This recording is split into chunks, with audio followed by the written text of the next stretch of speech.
আলহামদুলিল্লাহ, আল্লাহ পাক রব্বুল আলামিনের দরবারে লাখো কোটি শুকর যে মহান রব্বে করিম আমাদের সকলকে বোতলাপাড়া জামে মসজিদ কর্তৃক আয়োজিত ও বোতলাপাড়া নুরানি তালিমুল কোরআন মাদ্রাসার উদ্যোগে আয়োজিত আজকের বাদ শরীফ ওয়াজ মাহফিলে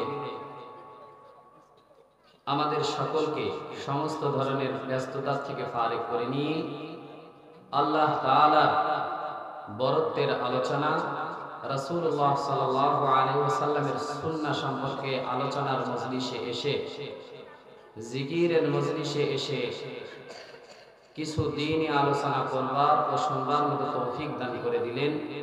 এজন্য সকলেই সমস্বরে উচ্চ আওয়াজে চিৎকার মেরে রব্বে করিমের দরবারে শুকরগুজার করি আলহামদুলিল্লাহ। আরো জোরে চিল্লায় বলি আলহামদুলিল্লাহ। মাশাআল্লাহ। আওয়াজ দিতে পারবেন তো? কি বলেন? মুসলমান আওয়াজ দিতে পারবে না, এটা হয়? হ্যাঁ, কি বলেন?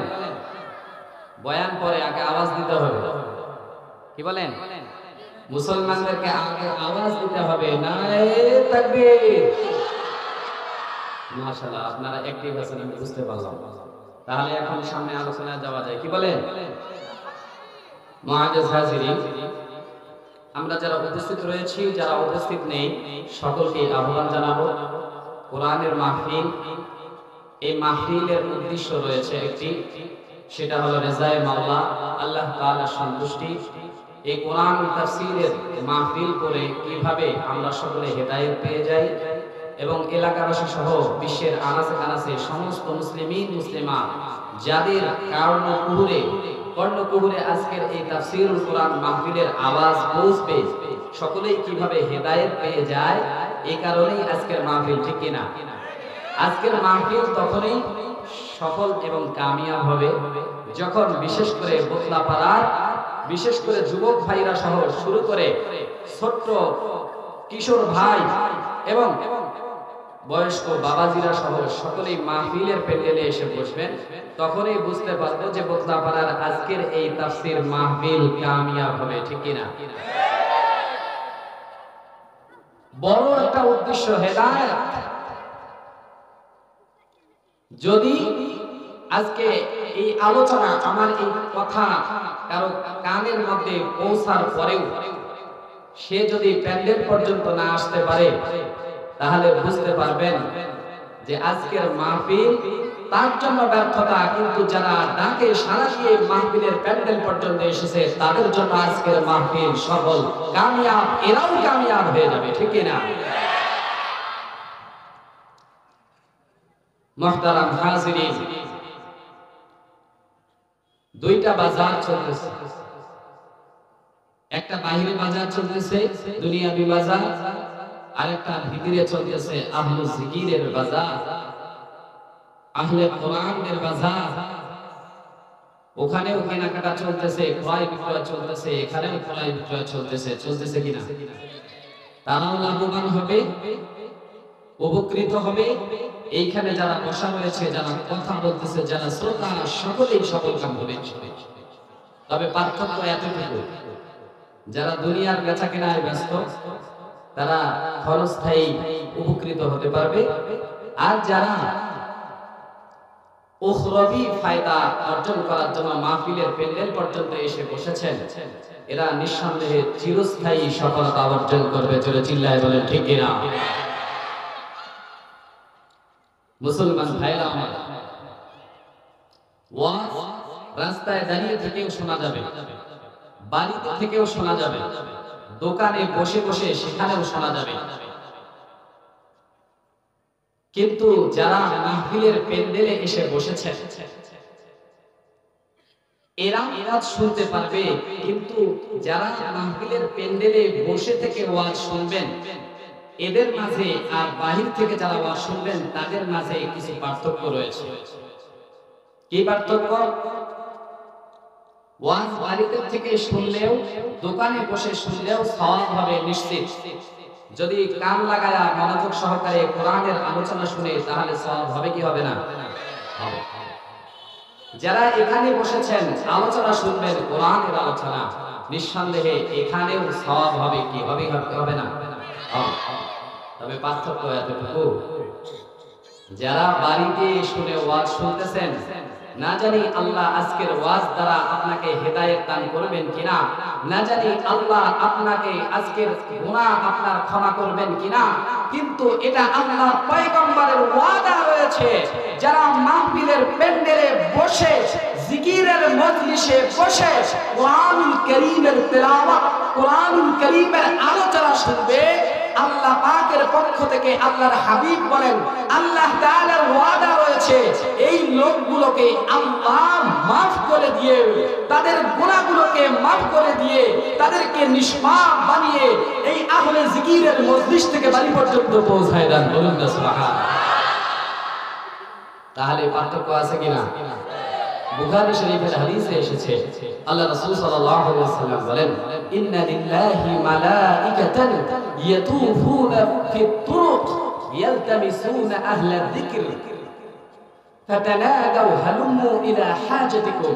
আল্লাহ তাআলার একদল ফেরেশতা আছেন যারা জিকিরের মজলিসগুলোকে তালাশ করে, রাস্তার মোড়ে মোড়ে ঘোরাফেরা করে, কোথায় জিকিরের মজলিস পায় সেই মজলিসগুলো দেখার জন্য, তালাশ করার জন্য তারা চতুর্দিকে ছোটাছুটি করে। আর যখন তারা এরকম বোতলাপাড়ার আজকের এই ওয়াজ মাহফিলকে পেয়ে যায়, তখন তারা একজন আরেকজন ফেরেশতাদেরকে ডাক দিয়ে বলে, ও ফেরেশতাদের দল, আসো আসো, তোমরা যে জিনিসটাকে তালাশ করতেছো, তোমরা যে আহলে জিকির ওয়ালাদেরকে তালাশ করতেছো, তোমরা যে কোরআনের মজলিসকে তালাশ করতেছো, তোমরা যে এই তাফসীর মাহফিলকে তালাশ করতেছো, আসো তোমাদের এই তালাশকৃত বস্তুটা, তোমাদের চাহিদা মতন আজকের আহলে জিকিরের মজলিসটা পাওয়া গিয়েছে বদলাপাড়ার মজলিসে। সুবহানাল্লাহ।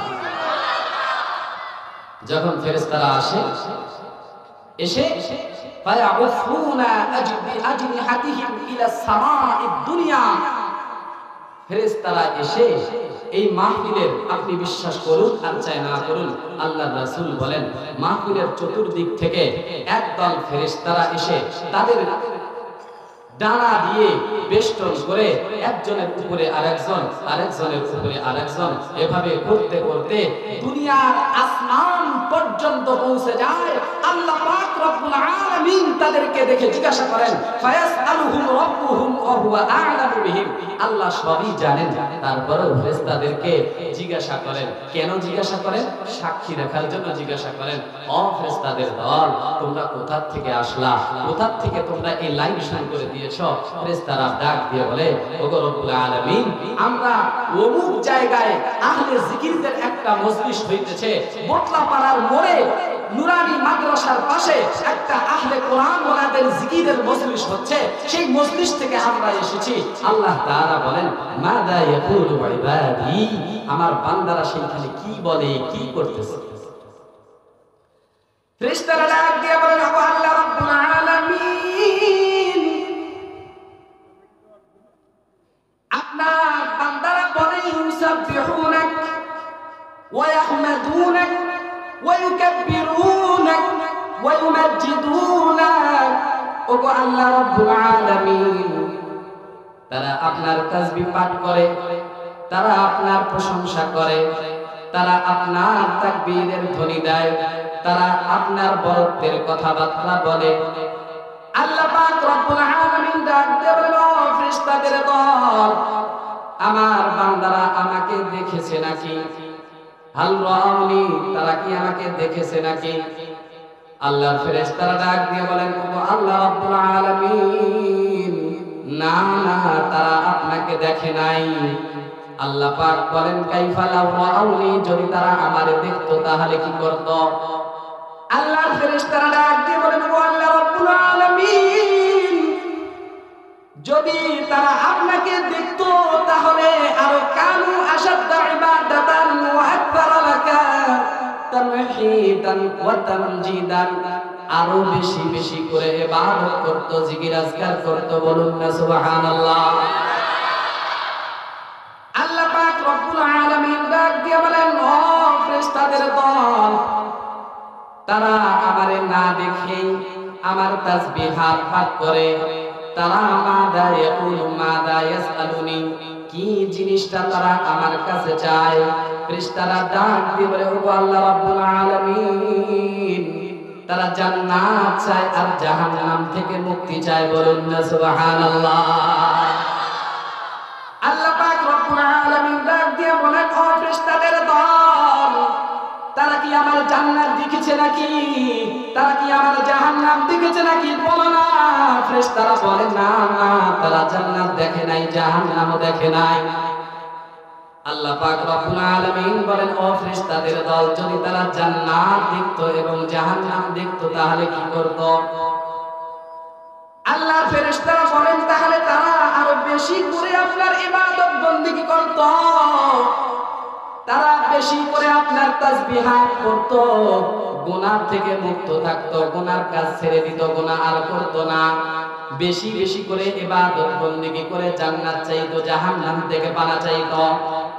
আল্লাহ পাক রব্বুল আলামিন ডাক দিয়ে বলেন, ও ফেরেশতাদের দল, ইশহাদু ফাইন্নী ক্বাদ গফারতু লাহুম, তোমরা সাক্ষী থাকো, যারা আহলে জিকির ওয়ালাদের মজলিসে আজকে বসেছে, আমি আল্লাহ রাব্বুল আলামিনকে যারা দেখে নাই, না দেখেও বিশ্বাস করেছে, যারা জান্নাত জাহান্নামের নাজ নিয়ামত দেখে নাই, শাস্তি ভয়াবহতা দেখে নাই, তারপরেও জাহান্নাম থেকে মুক্তি চায়, জান্নাত আশা করে, আকাঙ্ক্ষা করে, আমি আল্লাহ রাব্বুল আলামিন তাদের জীবনের সমস্ত গুনাহগুলোকে মাফ করে দিলাম।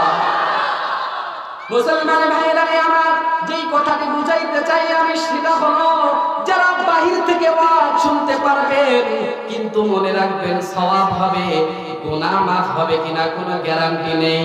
কিন্তু মাহফিলের প্যান্ডেলে এসে বসলে আল্লাহর পয়গম্বর বলেন, আল্লাহ তাআলা আহলে জিকিরদের মজলিসে বসার কারণে তোমার জীবনের গুনাহগুলোকে মাফ করে দিতে পারে। তাহলে মাহফিলের প্যান্ডেলে বসে লাভ আছে কিনা? জোরে চিল্লায় বলেন আছে। মুআজ্জাজ হাজিরিন, যাই হোক, আমার আলোচনার বিষয়বস্তু হলো 5 জিনিসের কদর করা। 5 জিনিসের কি করা? কদর করা। 5 অবস্থা আসার পূর্বে 5 জিনিসের কদর করা। একটি হাদিস পড়েছি, মুস্তাদরাকে হাকিমের হাদিস, হাদিস নাম্বার 7846 নম্বর হাদিস। এই হাদিসটা সংক্ষেপে জানি না কতটুকু আলোচনা করতে পারবো, আমাকে সময় দেওয়া হয়েছে অল্প, আমি অল্পক্ষণের মধ্যে ইনশাআল্লাহ আলোচনা শেষ করে দিব ইনশাআল্লাহ। তো 5টি বিষয় আছে, জানি না কয়টি বিষয় বলতে পারবো, চেষ্টা করব সংক্ষেপে সবগুলো বলে দেওয়ার জন্য। 5 জিনিস আসার পূর্বে 5 জিনিসের কদর করা। এক কথায় 5টা জিনিসের কদর করতে হবে 5 অবস্থা আসার পূর্বে। মনে থাকবে ইনশাআল্লাহ? মনে থাকবে? কয় জিনিস? আওয়াজ দিয়ে বলেন, কয় জিনিস? আরো জোরে বলেন, কয় জিনিস? 5 জিনিসের কদর করতে হবে, 5 জিনিস আসার আগে অথবা 5 অবস্থা আসার আগে। আল্লাহর পয়গম্বর বলেন, ইগতানিম খামসান ক্বাবলা খামসিন, হায়াতাকা শাবাবাকা ক্বাবলা হারামিক। আল্লাহ রাসূল বলেন, 5টা জিনিসের কদর করবা 5 অবস্থা আসার পূর্বে। নাম্বার 1, তোমার যৌবন অবস্থা, যৌবন হালতটারে কদর করবা বার্ধক্য আসার আগে। বার্ধক্য বয়স্ক হওয়ার আগে কিসের? যৌবনের কি করতে হবে? কদর করতে হবে। এই নিয়ামতটাকে বহুত বড় একটা নিয়ামত মনে করতে হবে। যারা যুবক ভাই আছে, যারা যুবতী বোনেরা আছে, তারা অবশ্যই কান লাগিয়ে আজকের কথাগুলো শুনবে। পারবো না ইনশাআল্লাহ? ইনশাআল্লাহ। কেন? এর কারণ হলো আল্লাহ তাআলা এই যৌবন কালের ইবাদতকে বেশি পরিমাণে পছন্দ করেন, যৌবন কালটাকে আল্লাহ বেশি পছন্দ করেন। বলুন না সুবহানাল্লাহ। এজন্য কিয়ামতের ময়দানে বান্দাকে যতগুলো প্রশ্ন করা হবে তার মধ্যে একটি থাকবে যে তোমার যৌবন কালটা তুমি কোন জায়গায় ব্যয় করেছো, কোথায় খরচ করেছো?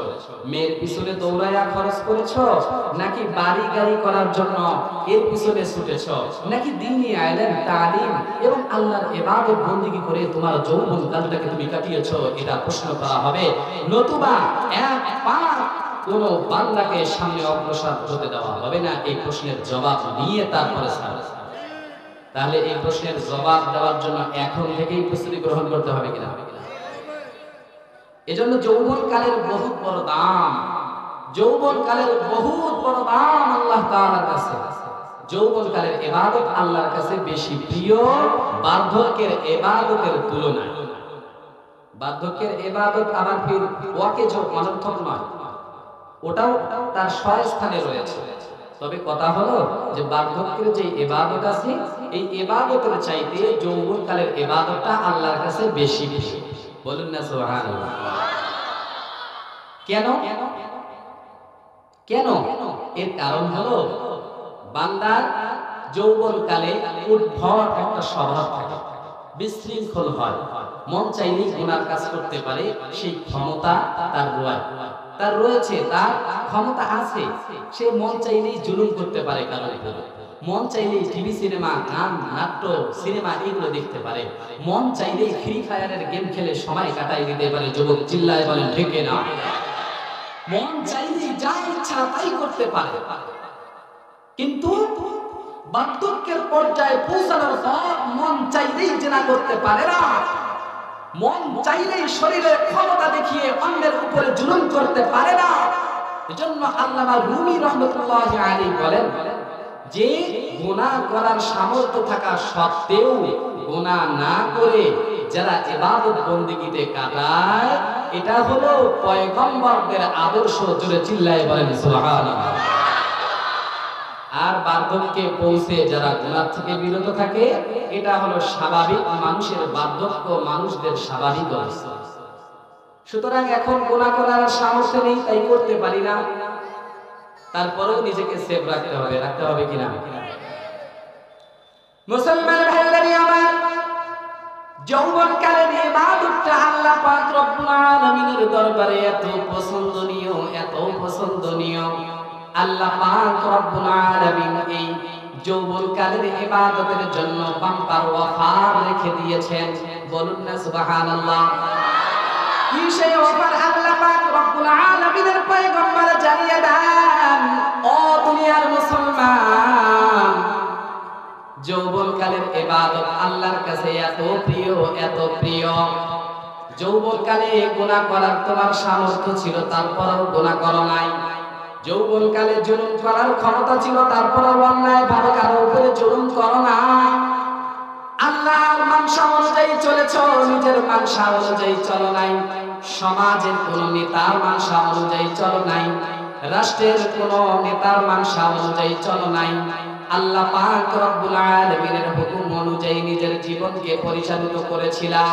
এজন্য আল্লাহর পয়গম্বর বলেন, যারা নিজেদের যৌবনকালকে আল্লাহ পাক রব্বুল আলামিনের বিধান অনুযায়ী চালায়, আল্লাহ পাক রব্বুল আলামিন কাল কিয়ামতের ময়দানে কঠিন ভয়াবহ পরিস্থিতির সময় যখন সূর্যটা মাথার উপরে এসে তাপ দেওয়া শুরু করে দিবে, আরশে আজিমের ছায়া ছাড়া আর কোথাও ছায়া পাওয়া যাবে না।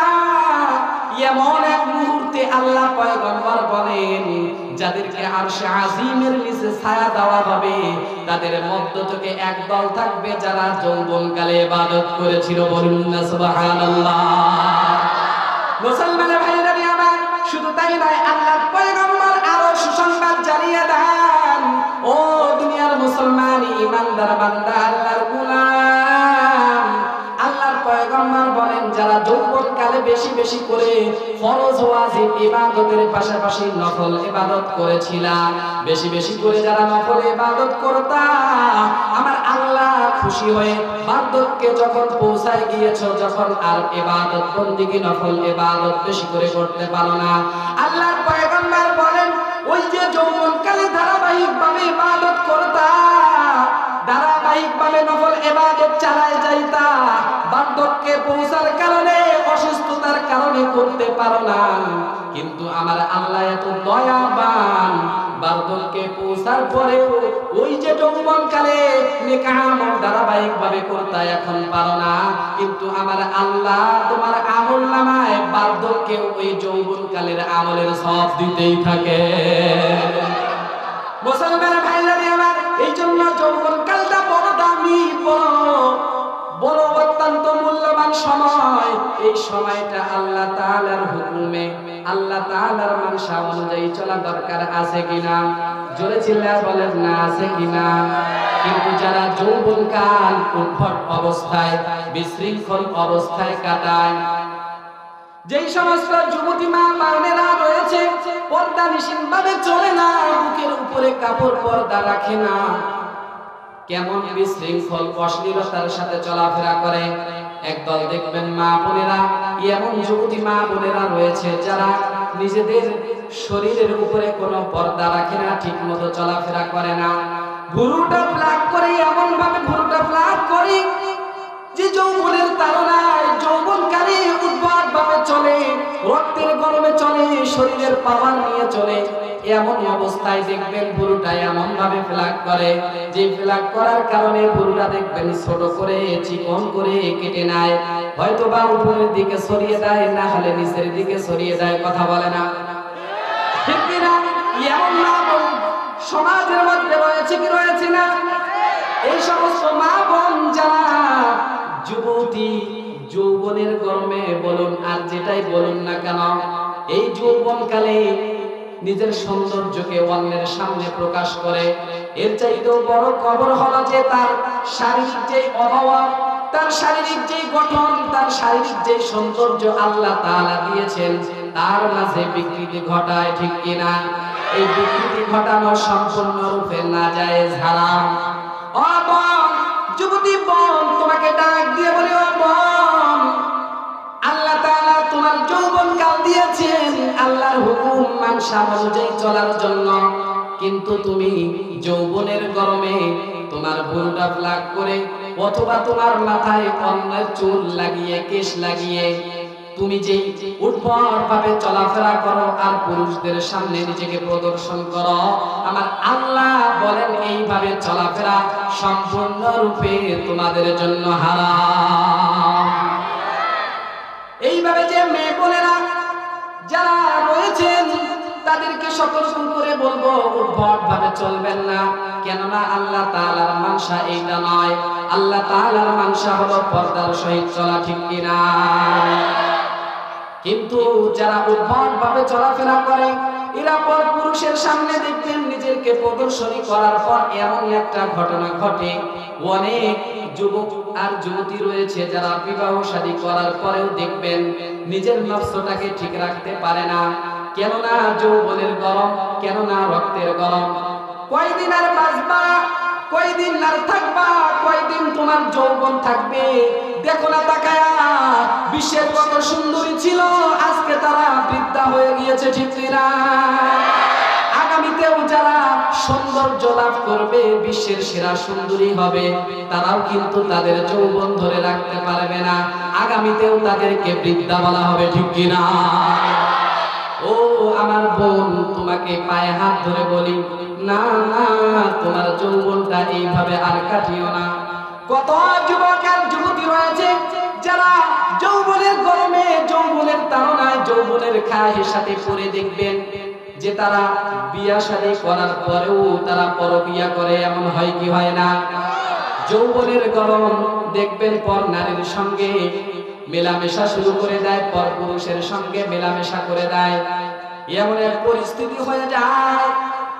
এই পরকীয়ায় লিপ্ত হওয়ার কারণে দুইটা পরিবার নষ্ট হয়ে যায়, শুধু তাই নয়, সমাজ পর্যন্ত কলুষিত হয়ে যায়। যুবক চিল্লায় বলেন ঠিক কিনা? সমাজকে পর্যন্ত নষ্ট করে দেয়। তার চাইতেও বহুত বড় ভয়াবহ একটা পরিস্থিতি হলো, ও যুবক, তোমার এই যৌবনের চাহিদাকে মিটাইতে গিয়ে, ও যুবতী বোন, তোমার এই যৌবনের চাহিদাকে মিটাইতে গিয়ে তোমার ঘরে যে সন্তান ছিল, সেই সন্তান বাবা মার বিচ্ছেদের কারণে এই সন্তান সমাজের মধ্যে অবহেলিত হয়ে ইয়েতিমের মতো মানুষ হয়। ঠিক কিনা? সন্তানের কি দোষ? সন্তানের কি দোষ? তোমার পরকীয়ার কারণে তোমার স্বামীর জীবন নষ্ট, তোমার পরকীয়ার কারণে তোমার স্ত্রীর জীবন নষ্ট, তার সাথে দুইটা পরিবারের জীবন নষ্ট হয়ে যায়, সমাজ কলুষিত হয়ে যায়। সবচেয়ে বড় কথা হলো, তোমার কোলের মধ্যে যেই ফুটফুটে সুন্দর ছেলে সন্তান, মেয়ে সন্তান আল্লাহ তাআলা দিয়েছেন, এই সন্তানের কি অপরাধ ছিল? এজন্য সম্মানিত উপস্থিতি, যুবক আর যুবতী ভাই বোনদেরকে বলবো, আপনারা যৌবনের তাড়নায় যৌবনের তাড়নায় পড়ে নিজেদের জীবনকে নষ্ট করবেন না, আপনাদের সন্তানদের জীবনকে নষ্ট করবেন না। আল্লাহ আপনার যৌবনকালকে পছন্দ করেন, এজন্য যৌবনকালটা আল্লাহর ইবাদতে ব্যয় করা দরকার, আছে কিনা?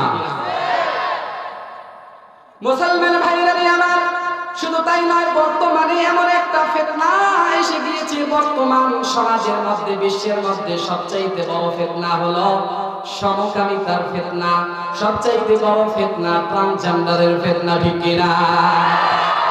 ট্রান্সজেন্ডারের ফিতনা, এটা বর্তমান সারা বিশ্বে এমন একটা ভয়াবহ মহামারী সৃষ্টি হয়ে গিয়েছে, যেই সম্পর্কে কথা না বললে মনে হবে আজকের মাহফিলটা অসম্পূর্ণ থাকবে, ঠিক কিনা? বর্তমান সমাজকে নষ্ট করা হচ্ছে। পৃথিবীর ইউএস থেকে শুরু করে বিশ্বের যত ইহুদি নাসারাদের দেশ রয়েছে, কানাডা, আমেরিকা সহ, জার্মান সহ বিশ্বের বিভিন্ন রাষ্ট্রে সমকামিতাকে বৈধ দেওয়া হয়েছে। বিশ্বের বিভিন্ন রাষ্ট্রে আজকে ট্রান্সজেন্ডারের মতন মতবাদকে বৈধ করে দেওয়া হয়েছে সরকারের পক্ষ থেকে, যেইগুলো সম্পর্কে আল্লাহ তাআলার বিধান হলো সম্পূর্ণরূপে হারাম। এই হারাম বিধানকে বর্জন করা প্রত্যেকটা মুসলমানের জন্য দায়িত্ব, অপরিহার্য কর্তব্য। জোরে চিল্লায় বলেন, ঠিক কিনা?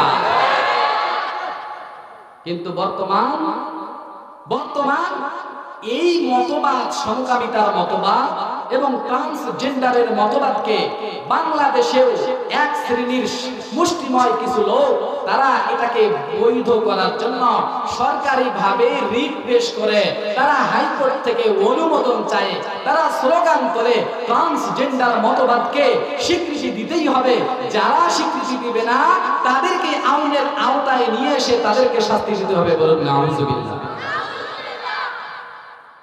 যেমনটা শুরু হয়েছে বর্তমানে শরীফ থেকে শরীফা, জানেন কি জানেন না আপনারা? শরীফ থেকে শরীফার ঘটনা চাক্ষুষ প্রমাণ। যাই হোক, আগে আপনাদেরকে বুঝাই যে এই সমকামিতা কি জিনিস, ট্রান্সজেন্ডার কি জিনিস। সমকামিতা হলো, আমার আলোচনা কিন্তু মনে রাখবেন, যুবক আর যুবতীদেরকে নিয়ে, যৌবনকাল নিয়ে আলোচনা। তো যৌবনকালের সঙ্গে সম্পর্ক ট্রান্সজেন্ডারের রয়েছে, যৌবনকালের সাথে সম্পৃক্ত রয়েছে সমকামিতার, ঠিক কিনা? যোগ আওয়াজ দিয়ে বলতে হবে, ঠিক কিনা? সমকামিতা বলা হয় একজন পুরুষ আর পুরুষে মেলামেশা করা, একজন মেয়ে মেয়ের সঙ্গে মেলামেশা করবে, এটাকে বলা হয় সমকামিতা। বলুন নাউযুবিল্লাহ। এই বিল আপনাদের দেশে পাস করতে বা এই রিট পাস করতে আপনারা দিবেন? দিতে চাবেন? এটা কি হারাম নয়? কি বলেন? জোরে আওয়াজ দিয়ে বলেন, হারাম না? সম্মানিত মুআজ্জাজ হাজিরিন, ট্রান্সজেন্ডার কি জিনিস সংক্ষিপ্ত আকারে বোঝাই, যেহেতু আমার সময় স্বল্প।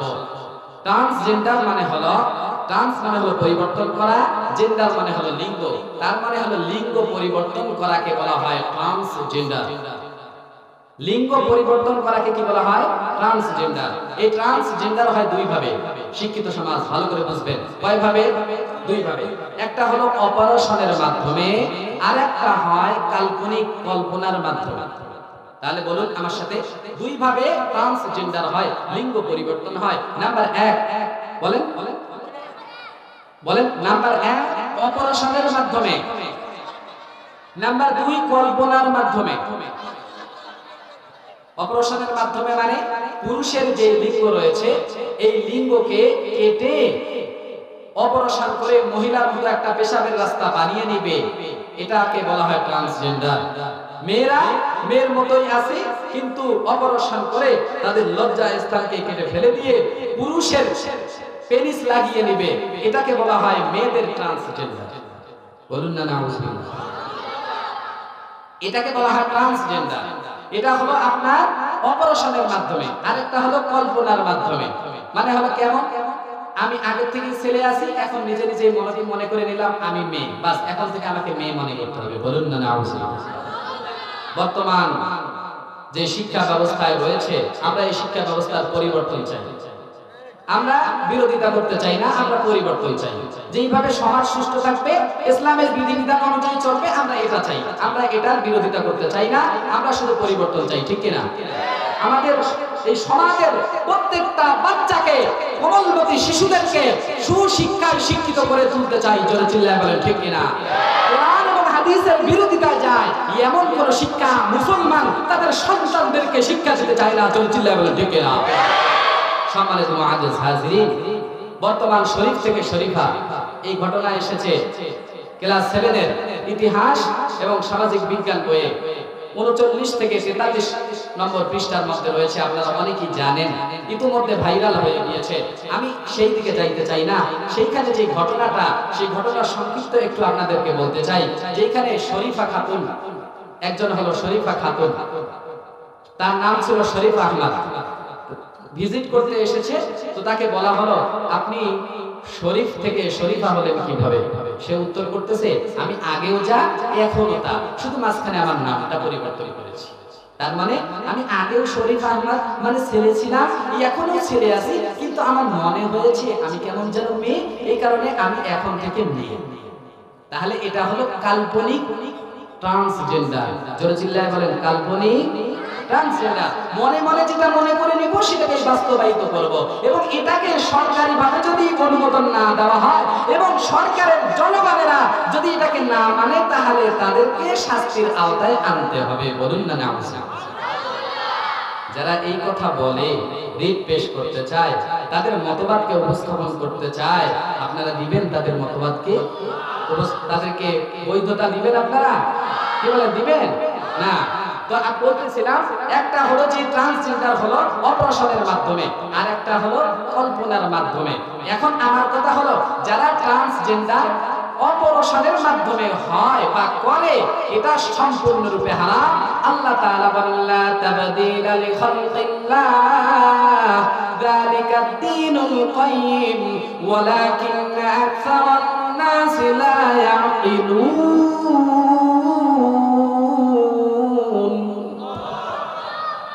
মুসলমান ইমানদার বান্দা আল্লাহর গোলাম, ও যুবক ভাই, ও যুবতী বোন, আপনাদেরকে লক্ষ্য করে বলি, যৌবনের কদর করো। বার্ধক্য আসার পূর্বে আল্লাহ বলেন, আল্লাহর সৃষ্টি মাখলুকাত যাদেরকে আল্লাহ তাআলা অবয়ব দিয়েছেন, অবকাঠামো তৈরি করে দিয়েছেন, সুন্দর একটা শরীর দিয়েছেন, সুন্দর একটা মুখ দিয়েছেন, আল্লাহ পাক রব্বুল আলামিন বলেন, এই আল্লাহর সৃষ্টির মধ্যে তোমাদের কোনো পরিবর্তন করার কোনো ক্ষমতা নাই। ঠিক না?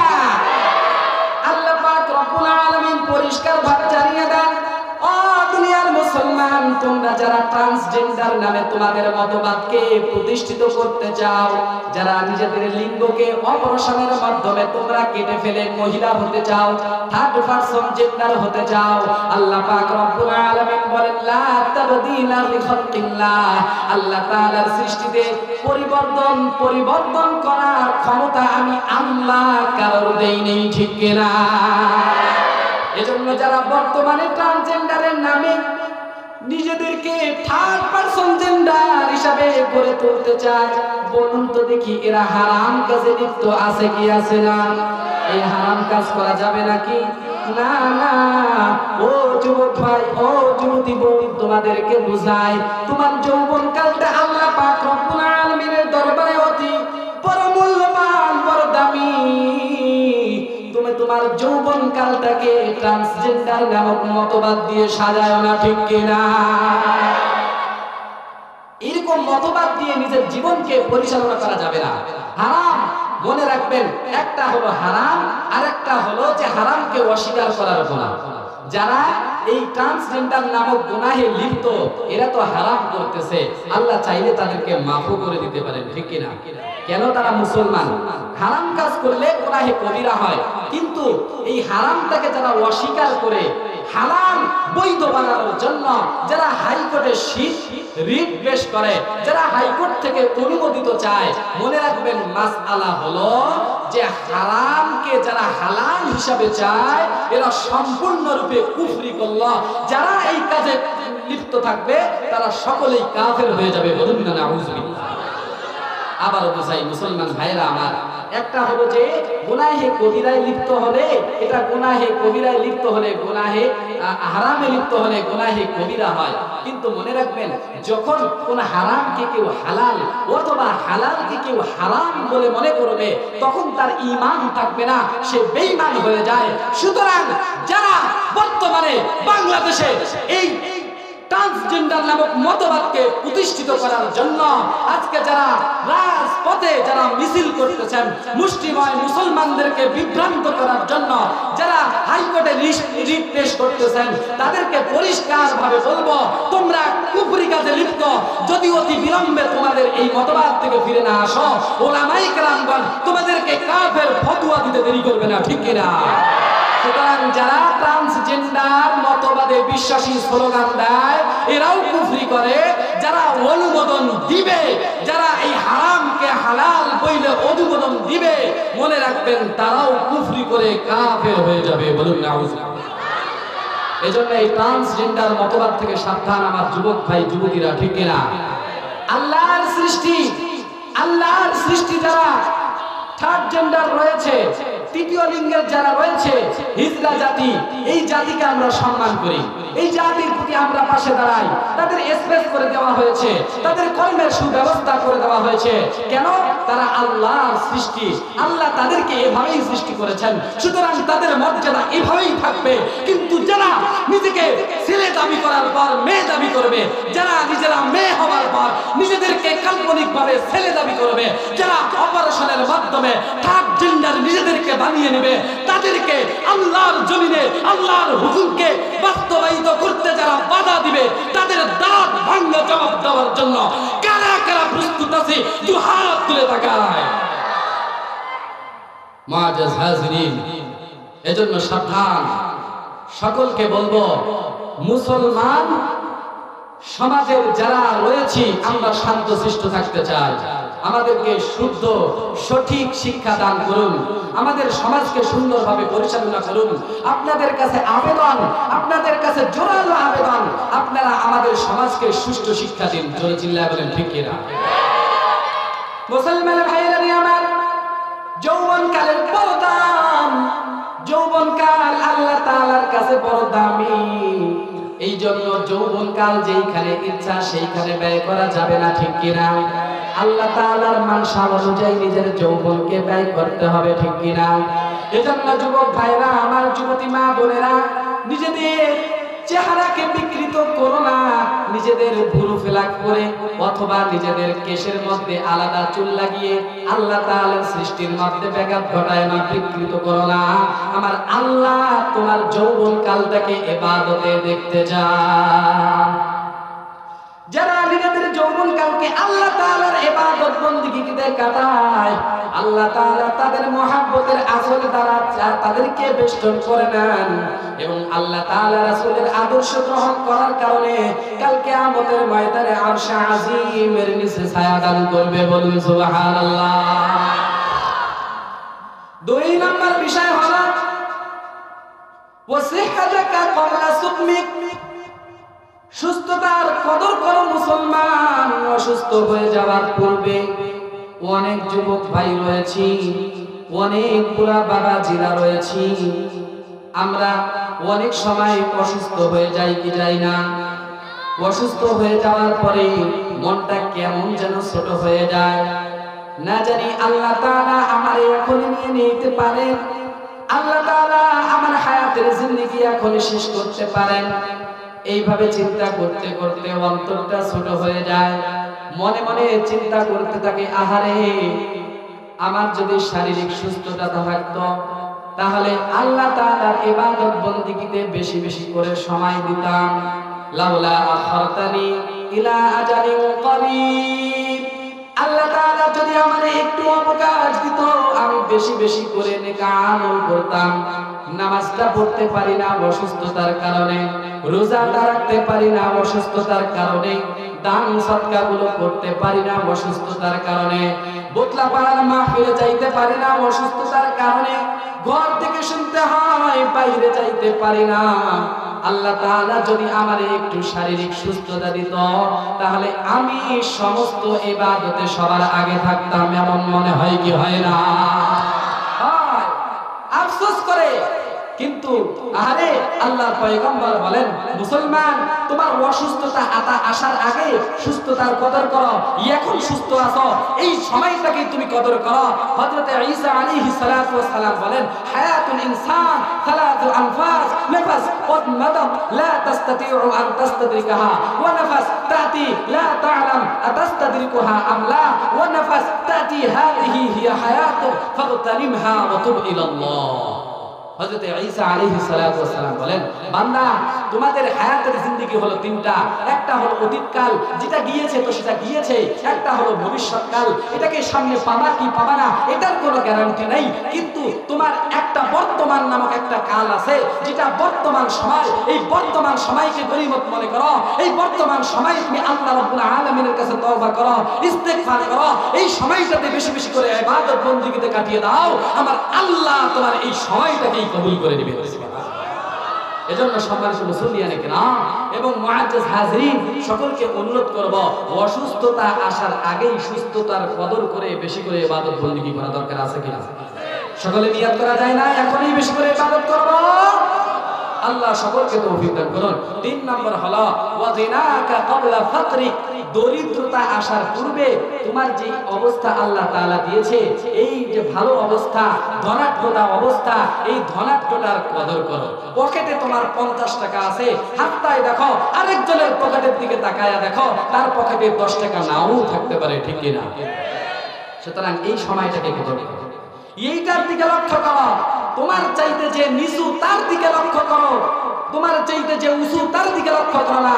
আল্লাহর পয়গম্বরকে বলা হয় যে আইয়ুস সাদাকাতি আযম আজরান, ওগো পয়গম্বর, সদকা করা, দান করা, এই ধনাঢ্য অবস্থায় কোন সময়টা দান করলে বেশি পরিমাণে আমাদের প্রতিদান পাওয়া যাবে? আল্লাহর পয়গম্বর বলেন যে যখন তুমি ভয় করো যে দান করলে তোমার দান কমে যাবে, তোমার মাল কমে যাবে, দারিদ্রতার ভয় করো, আরেকদিকে ভয় করো যে আমাকে ধনীও হইতে হবে, মালও জমাইতে হবে। যখন তোমার মন এই দুই দিকে যায়, ওই সময় আল্লাহর রাস্তায় বেশি করে খরচ করো। এই খরচ করাটাই আল্লাহ তাআলার কাছে এত পছন্দনীয় হবে, এই সামান্য আমলটুকুকে আল্লাহ তাআলা উহুদ পাহাড়ের চাইতেও বেশি পরিমাণ সওয়াব দান করে দেবেন। সম্মানিত মুআজ্জাজ হাজিরিন, মুসলমান ভাইরা আমার, এই কারণে বলি যে ধনাঢ্যতা তোমার যেই অবস্থাতেই আছে এটাকেই তুমি গনিমত মনে করো। এমনও হতে পারে আজকে তুমি 10,000 টাকার মালিক, কালকে তুমি 10,000 নাও থাকতে পারো। আজকে তুমি 50,000 টাকার মালিক, কালকে তুমি 50,000 টাকার মালিক নাও থাকতে পারো। আজকে তুমি 50 লক্ষ টাকার মালিক, আগামীকাল তুমি 50 লক্ষ টাকার মালিকও না থাকতে পারো। কিন্তু তোমার আফসোস যেন করতে না হয়, তোমার পরিতাপ যেন করতে না হয়, আজকেই তুমি নিয়ত করো, আমার পকেটে 10 টাকা আছে, এই 10 টাকা আল্লাহর রাস্তায় খরচ করব। আগামীকাল 10 টাকা নাও থাকতে পারে, কিন্তু আফসোস থাকবে না, ঠিক কিনা? আফসোস থাকবে না, আজকেই দান করব। রাজি আছি তো ইনশাআল্লাহ? এখনই আবার পকেট খালি করিয়ে পরে করিয়ে ইনশাআল্লাহ। তো যেটা কথা বলতেছিলাম, মুআজ্জাজ হাজিরিন, আপনার ধনাঢ্যতা অবস্থা থাকতেই, আপনার ধনাঢ্য অবস্থা থাকতেই আপনি দরিদ্রতার কদর করুন। আপনি মনে করুন যেই অবস্থাতেই আছেন, আলহামদুলিল্লাহ ভালো আছি, শুকরান জাযাহুল্লাহু খাইরান জাযা, আল্লাহ আমারে যেই সম্পদ দিয়েছেন, আল্লাহ তাআলা আমার প্রতি বড় ইহসান করেছেন, এই অবস্থাতেই আমি আল্লাহর রাস্তায় খরচ করি, এই অবস্থাতেই আমি বেশি করে আল্লাহর রাস্তায় দান করি, এই অবস্থাতেই আমার যেখানে সামর্থ্য হয় আমি সেখানেই শরীক হই। কাউকে আমি ধমক দেই না, কাউকে আমি ধমকি দেই না, কাউকে আমি ঝাদর করি না, কাউকে আমি অপমান করি না, কাউকে আমি লাঞ্ছিত করি না। আমার সাধ্য অনুযায়ী সব জায়গায় আমি খরচ করি। এরকম লোক পাওয়া যাবে কি যাবে না? সকলে ইনশাআল্লাহ নিয়ত করব আল্লাহর রাস্তায় খরচ করার মানসিকতা রাখবো ইনশাআল্লাহ। ও ভাই, ধনাঢ্যতার কদর করো দরিদ্রতা আসার পূর্বে। 4 নম্বর আল্লাহর পয়গম্বর বলেন যে ওয়া ফারাগাকা ক্বাবলা শুগলিক, ওয়া ফারাগাকা ক্বাবলা শুগলিক, ব্যস্ততা আসার পূর্বে অবসর সময়ের তুমি কদর করো। ব্যস্ততা আসার পূর্বে, ও ভাই, ইবাদত বন্দেগী কখন করব? যখন টাইম পাই তখনই করতে হবে, ঠিক কিনা? টাইম না পাইলেও আল্লাহ তাআলার জরুরি বিধানগুলো পালন করা দরকার আছে কিনা? আমার চাকরি বাকরি আল্লাহর ইবাদতের চাইতে বড় নয়। আমার ইবাদত চাকরি বাকরির চাইতে বড়, আমার ব্যবসা বাণিজ্য আল্লাহর হুকুমের চাইতে বড় নয়। যেখানেই আল্লাহ তাআলার ডাক আসুক না কেন, যেখানেই মুয়াজ্জিন হাইয়া আলাস সালাহ বলুক না কেন, যত ব্যস্ততাই থাক, যত আমার কর্মব্যস্ততাই থাক, খেতে খামারে থাকি না কেন, দোকানে থাকি না কেন, ব্যবসা বাণিজ্য অথবা চাকরি বাকরিতে থাকি না কেন, তখনই আল্লাহ তাআলার ডাকে সাড়া দিতে হবে কি হবে না? ও ভাই, এজন্য আল্লাহর পয়গম্বর বলেন, তোমার ব্যস্ততা আসার পূর্বে তুমি তোমার অবসর সময়ের কদর করবা। এমন হয়ে যাইতে পারে আজকে তুমি ফ্রি, কালকে তুমি ফ্রি নাও থাকতে পারো। বহু যুবক যুবতীদেরকে খুঁজে পাওয়া যাবে, বহু এরকম কৈশোর বাচ্চাদেরকে পাওয়া যাবে। এই কিশোর অবস্থায় যদি তাকে বলেন, বাবা আসো না একটু ইবাদত বন্দেগী করো, আসো একটু আল্লাহর রাস্তায় আসো, ইবাদত বন্দেগীতে কাটাও, তো সে বলে কি, আমার তো এখন খেলাধুলার সময়, আমার তো এখন পড়ালেখার সময়, আমি তো এখন ইবাদত বন্দেগী করবো কিভাবে? এইভাবে কিশোর যারা আছে তাদের মনের মধ্যে এরকম চিন্তা আসে কিনা, আগে যুবক হই, আগে বৃদ্ধ হই, তারপরে ইবাদত করবো, এরকম নিয়ত করে কি করে না? জোরে চিল্লায় বলেন, করে কি করে না? এরকম লোক আছে কি আছে না? যারা কৈশোর অবস্থায় বলে আমাদের কৈশোর অবস্থায় আমাদের খেলাধুলার সময়। ও ভাই, যুবক অবস্থায় যখন চলে যায়, মনে করে যুবক অবস্থায় ইবাদত করব, যুবক অবস্থাতে পারে না। যুবক অবস্থাতে যাওয়ার পরেও বান্দা যখন দেখে তার হাতের মধ্যে অনেক কাজ, বিবাহ শাদী করে নিয়েছে, সংসারের শত ব্যস্ততা, সন্তানকে সামলাইতে হয়, দুইটা পরিবারকে দেখতে হয়, নিজের পরিবারটাকেও সামলাইতে হয়, ঠিক কিনা? ব্যস্ততা বাড়ে কি কমে? বাড়ে, বাড়তেই থাকে। এরপর যখন বার্ধক্য অবস্থায় চলে যায়, এবার গিয়ে দেখেন চোখে দেখে না, হাঁটুতে ব্যথা, কোমরে ব্যথা, গানে শোনে না ভালো করে, উজু ইস্তেঞ্জা করবে ঠিক মতো করতে পারে না, লঙ্গিতে পেশাব করে ফেলে, পেশাবের ফোঁটা ভরে যায়, মা বোনের অপারের সময় এরকম অবস্থাতে পৌঁছে যায়, তো ইবাদতটা করবে কখন?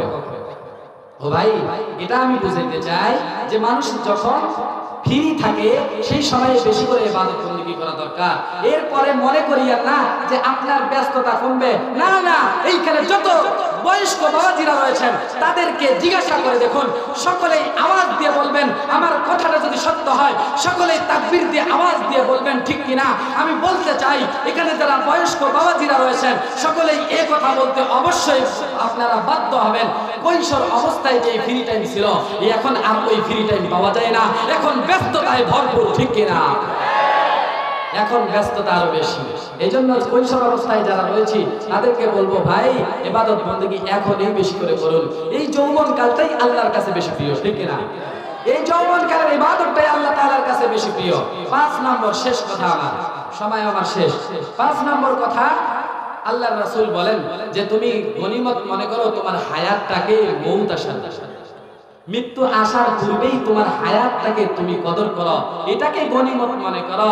ও ভাই, মউত যদি এসে যায়, মউত যদি এসে যায়, কোথায় থাকবে তোমার ব্যবসা বাণিজ্য, কোথায় থাকবে তোমার ক্ষেত খামার, কোথায় থাকবে তোমার পরিবার, কোথায় থাকবে তোমার কর্মব্যস্ততা, সবগুলোকে ছেড়ে তোমার ওই 3.5 হাত ঘরের মধ্যে যাইতে হবে, ঠিক কিনা? এজন্য মুআজ্জাজ হাজরিন, আপনাদের পায়ে হাত রেখে বলি, আপনাদেরকে অনুরোধ করে বলি, আসুন আমরা সকলেই হায়াতের কদর করি, জীবনের কদর করি। যেই জীবনের শুরু আছে শেষ আছে সেই জীবনকে পরিত্যাগ করি, যেই জীবনের শুরু আছে শেষ কারণ জানা নাই সেই জীবনের জন্য চিন্তা করি, সেই জীবনের জন্য জাত ও সামান তৈরি করি, যেই জীবনের ফয়সালা ওয়াসিম, যেই জীবনের ফয়সালায় শান্তি ওয়াসিম, যেই জীবনের শান্তি ওয়াসিম, সেই জীবনকে নিয়ে চিন্তা করি।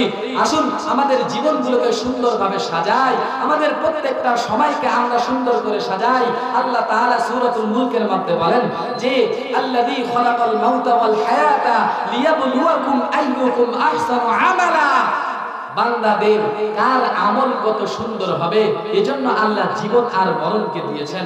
ও ভাই, আপনার এমনি ফ্রি ফায়ার খেলার জন্য সময় দেন নাই, আল্লাহ ইউটিউব আর ফেসবুকে সময় দেওয়ার জন্য দেন নাই, আল্লাহ তাআলা বন্ধু বান্ধবদের সঙ্গে আড্ডা মারার জন্য সময়টা দেন নাই, আল্লাহ তাআলা মাঠে গিয়ে ক্রিকেট আর ফুটবল খেলার জন্য সময়টা দেন নাই, আল্লাহ তাআলা শুধু ক্ষেত খামারে কাজ করার জন্য সময়টা দেন নাই, আল্লাহ তাআলা শুধু চাকরি বাকরি ব্যবসা বাণিজ্য করার জন্য সময়টা দেয় নাই, আল্লাহ তাআলা শুধু এমনি বসে বসে জুয়া খেলে সময়টাকে অপব্যয় করার জন্য দেন নাই।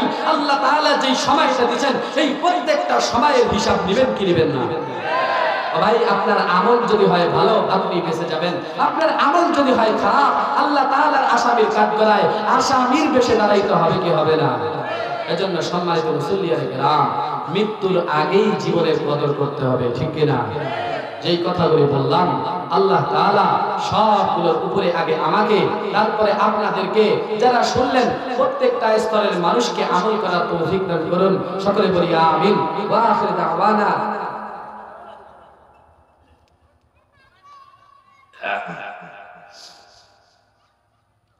আলহামদুলিল্লাহ। বলেন আরো 15 মিনিট আমার সময়টা বাড়িয়ে দেওয়া হয়েছে।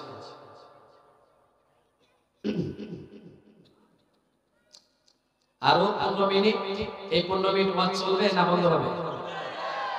আমি তো আপনাদের লোকাল বক্তা, ঠিক না?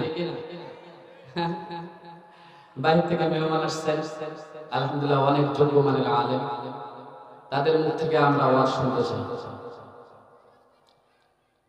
আপনারা যদি অনুমতি দেন তাহলে আরো 15 মিনিট চলবে। চলবে? সবার আওয়াজ পাইনি, আওয়াজ দিয়ে বলতে হবে চলবে। মাশাআল্লাহ। লা ইলাহা ইল্লাল্লাহ, জোরে লা ইলাহা ইল্লাল্লাহ, জোরে লা ইলাহা ইল্লাল্লাহ, লা ইলাহা ইল্লাল্লাহ মুহাম্মাদুর রাসূলুল্লাহ সাল্লাল্লাহু আলাইহি ওয়াসাল্লাম। ও মুসলমান ভাইরা আমার, আরেকটি জিনিস বলতে চাই, আল্লাহ তাআলার রাস্তায় বেশি বেশি করে দান সদকা করবেন। দান সদকার বহুত ফায়দা রয়েছে। আল্লাহর রাস্তায় দান করলে বান্দার মাল কমে না, আরো বৃদ্ধি পায়, ঠিক কিনা? আল্লাহ তাআলা বলেন ইয়ামহাকুল্লাহুর রিবা ওয়া ইউরবিস সাদাকাত। যারা আল্লাহর রাস্তায় দান করে তাদের এই দানটা আল্লাহ তাআলা আরো বৃদ্ধি করে দেন, আর যারা সুদ খায় এই সুদটা বান্দার মালকে আরো দমিয়ে দেন, হ্রাস করে দেন, কমিয়ে দেন। এজন্য আল্লাহ তাআলার রাস্তায় বেশি করে দান করা দরকার আছে না নাই? আল্লাহর পয়গম্বর বলেন আস-সাদাকাতু তারুদ্দুল বালা ওয়া তাযীদু ফিল উমর। আল্লাহর পয়গম্বর বলেন যারা বেশি বেশি করে দান সদকা করে তাদের দানগুলোর কারণে আল্লাহ তাআলা তাদের উপর থেকে যে বালা মুসিবত আছে এই মুসিবতগুলো তো সরায় দেন। শুধু তাই নয় রে মুসলমান, আল্লাহ তাআলার পয়গম্বর বলেন যারা বেশি করে দান সদকা করে আল্লাহ পাক রব্বুল আলামিন তাদের হায়াতের বৃদ্ধি দান করে দেন। এজন্য মা বোনদেরকেও বলবো আপনারাও বেশি করে দান করবেন। শুধু পুরুষেরা দান করে নিজেদের জান্নাত ক্রয় করে নিবে, শুধু পুরুষেরা উপরে উপরে জান্নাতের উপরে উপরে বেশি ধাপ ক্রয় করে নিবে তাই চলবে না।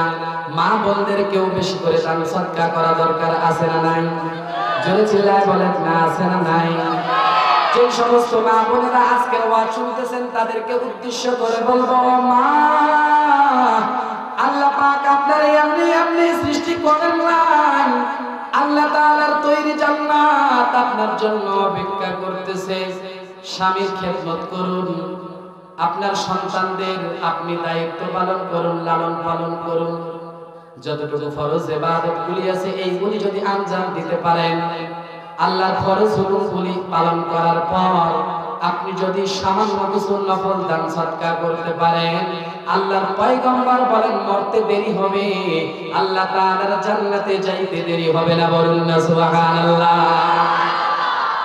মুসলমান ভাইরা আমার, আল্লাহর পয়গম্বর ঈদগাহের নামাজ পড়ানোর জন্য যাইতেছিলেন, এমন তো অবস্থায় যেই ময়দান দিয়ে যাইতেছিলেন রাস্তার পাশে দেখেন একদল নারীরা বসে রয়েছে। আল্লাহর পয়গম্বররা ডাক দিয়ে বলেন, ও নারীর দল, ইয়া মাশারান নিসা তাসাদদাকনা উরিদুনা মিন আহলিন নার। ও মহিলাদের দল, তোমরা বেশি বেশি করে আল্লাহ তাআলার রাস্তায় খরচ করো, কেননা আমি পয়গম্বর জাহান্নামের মধ্যে সবচাইতে বেশি এই নারীদেরকেই দেখেছি। বলুন না নাউযুবিল্লাহ। মুসলমান ভাইরা আমার, মহিলারা আল্লাহর পয়গম্বরকে ডাক দিয়ে বলেন, ওগো পয়গম্বর, কি কারণে আপনি আমাদেরকে বেশি বেশি করে জাহান্নামের মধ্যে দেখেছেন? আল্লাহর পয়গম্বর বলেন, তোমরা তুকসিরনাল লাইনা ওয়া তাকফুরনাল আশীর, তোমাদের দুইটা বড় অপরাধ রয়েছে, যেই অপরাধের কারণে তোমরা বেশি করে জাহান্নামী হইবা। এক নাম্বার হলো, ও মা বোনেরা, বোতলা পাড়ার মা বোনেরা, একটু মনোযোগ দিয়ে কান লাগায়া শোনেন না। আল্লাহর পয়গম্বর বলেন, দুইটা অপরাধের কারণে নারীরা বেশি জাহান্নামী হবে। এক নাম্বার হলো, তারা স্বামীকে বেশি করে লানত দেয়। কোনো কিছু করতে গেলে শুধু বলে আল্লাহ তোমারে দেখে নিবে, আল্লাহ তোমারে ছাড়বে না। আত্মীয় স্বজনদের সঙ্গেও ঝগড়া হলে বলে আল্লাহ তোর ভালো করবে না। এরকম নারী আছে কি আছে না? আওয়াজ দিয়ে বলেন না, আপনাদের সমাজে আছে কি আছে না? ও মুসলমান ইমানদার বান্দা, আল্লাহর গোলাম, আল্লাহর পয়গম্বর বলেন, যারা কথায় কথায় মানুষদেরকে লানত দেয়, যারা বেশি করে স্বামীদেরকে লানত দেয়, আল্লাহ তোমার ভালো করবে না, আল্লাহ তোমার দেখে নিবে, আল্লাহ তোমার মৃত্যু দান করবে, আল্লাহ তোমার পাটা ভাঙায় দিবে, আল্লাহ তোমার হাতটা নুলা করে দিবে। এইভাবে যে সমস্ত নারীরা তাদের স্বামীদেরকে লানত দেয়, আল্লাহর পয়গম্বর বলেন, এই লানত দেওয়ার কারণে তোমরা বেশি জাহান্নামী হবা। বলুন না নাউযুবিল্লাহ। মুসলমান ভাইরা আমার, আল্লাহর পয়গম্বর দ্বিতীয় কারণ হিসাবে বলে, ওয়া তাকফুরনাল আশীর, তোমরা বেশি বেশি করে স্বামীর নাশুকরি করো, স্বামীর আনুগত্যকে স্বীকার করতে চাও না। আছে কি আছে না? এরকম নারী পাওয়া যাবে সমাজের মধ্যে? কি বলেন, পাওয়া যাবে? যারা কথায় কথায় শুধু বলে, তুমি কি দিয়েছো আমাকে সারা জীবনে, কি দিয়েছো? হ্যাঁ, তোমার সঙ্গে আমার বিয়ে হয়ে এমন পোড়া কপাল হয়ে গিয়েছে, পাশের বাড়ির ভাবির দেখি 24,000 টাকা দামি সুগাস নিয়ে এসেছে, আরে আলমারিটা নিয়ে এসেছে 50,000 টাকা, আমার নেই, আমার গলার গহনাও নেই। দেখি ওই ভাবির বাড়িতে দেখি 50,000 টাকার গহনার মালা, আমার বাড়িতে 10 টাকার মালাও ছোট না। তোমার সাথে বিবাহ হয়ে আমার জীবনটাই পুরা শেষ, তুমি আমার কি দিলা জীবন? কি পাইলাম তোমার কাছ থেকে? বলে কি বলে? বলে কি বলে না? এই সমস্ত মাদেরকে বলবো, যারা স্বামীর আনুগত্য করে না, নাশুকরিয়া আদায় করেন, আল্লাহর পয়গম্বর বলেন, স্বামীর যেই পরিমাণ সাধ্য আছে, এই সাধ্যতেই তুমি সন্তুষ্ট থাকো। এর চাইতে বেশি যদি কামনা করো, আর বেশি যদি স্বামীর উপরে চাপ সৃষ্টি করো, সাধ্যের চাইতেও বেশি পরিমাণে যদি তুমি চাপ সৃষ্টি করো, তাহলে জাহান্নামের নারীদের মধ্য থেকে তুমিও একজন জাহান্নামী নারী হইবা। বলুন না নাউযুবিল্লাহ। এজন্য আমার পুরুষদেরকে এই অনুমতি দেন নাই। ও পুরুষের দল, আপনাদেরকে আল্লাহ তাআলা এই অনুমতি দেন নাই যে নারীরা চাপ দিবে না, এই কারণে আমি ঘরের মধ্যে বসে বসেই থাকবো। রাস্তার মোড়ের মধ্যে গিয়ে এখন মোবাইলের মধ্যে লুডু খেলা, ঠিক কিনা? এখন ডিজিটাল যুগের মধ্যে এমন এক ডিজিটাল জুয়া বের হয়েছে, বলে বন্ধু, ওই যে দেখো ইন্ডিয়ার খেলা চলতেছে, পাকিস্তানের খেলা, বাংলাদেশের খেলা, ধরো না বাজি, তুমিও ধরো ছক্কা, আমিও ধরি ফোর, দেখি না কাটতা হয়। আছে কি আছে না? এইভাবে রাস্তার মোড়ের মধ্যে অযথাই অনর্থক সময় ব্যয় করে, সংসারের দায়িত্ব ভালোভাবে পালন করে না, সন্তানদের দায়িত্ব, স্কুলের ফি ভালোভাবে দেয় না, সন্তানদের দায়িত্ব ভালোভাবে আদায় করে না। স্ত্রীর শখ জাগতেই পারে, আমাকে একটা নতুন শাড়ি এনে দাও না, জাগতে পারে কি পারে না? এই আগুন বা এই বায়নাটুকু স্ত্রী করতে পারে কি পারে না? এখন যদি কোনো পুরুষ নিজেকে বড় মহা অফিসার মনে করে, আর মনে করে আমার বাবার টাকশাল আছে ওইটা ভাঙাবো আর খাবো, কোনো কর্ম করব না, বাড়িতে বসে বসে খাবো। ওই যে রাস্তার মোড়ে গিয়ে অযথা অনর্থক টাইম ব্যয় করে আসে, বাড়িতে এসে চালের ডাল এইগুলোর পয়সা জোগাড় করতে পারে না। বলুন তো দেখি আল্লাহ তাআলা এই উদাহরণ দিয়েছে নাকি? আল্লাহ তাআলা এই সুযোগ কি ব্যবহার করতে বলেছে নাকি? না না, পুরুষদেরকেও বলে তোমরা তোমাদের পরিবারের জন্য খরচ করার জন্য তোমরা চেষ্টা প্রচেষ্টা চালাও, আর নারীদেরকে আদেশ করে তোমরা পুরুষদের উপরে চাপ দিবা না, ঠিক কিনা? মুসলমান ভাইরা আমার, আল্লাহ পয়গম্বর বলেন যদি কোন পুরুষ তার পরিবারের জন্য, নিজের পরিবারের জন্য, নিজের সন্তানের জন্য, নিজের স্ত্রীর জন্য যদি সে 2 টাকাও যদি খরচ করে আল্লাহ তাআলাকে সন্তুষ্টি করার জন্য, নিজের পরিবারকে যদি সে ভালো খাবার দাবারের জন্য 100 টাকা খরচ করে, আল্লাহর পয়গম্বর বলেন এই খরচটা সে যেন আল্লাহর রাস্তায় করলো, তার এই দানটা আল্লাহ সদকা হিসাবে কবুল করে না। সম্মানিত মুআজ্জিজ হাজিরিন, আর এখন আমার আলোচনা ভালো লাগবে না আমি জানি। আমাদের কাঙ্ক্ষিত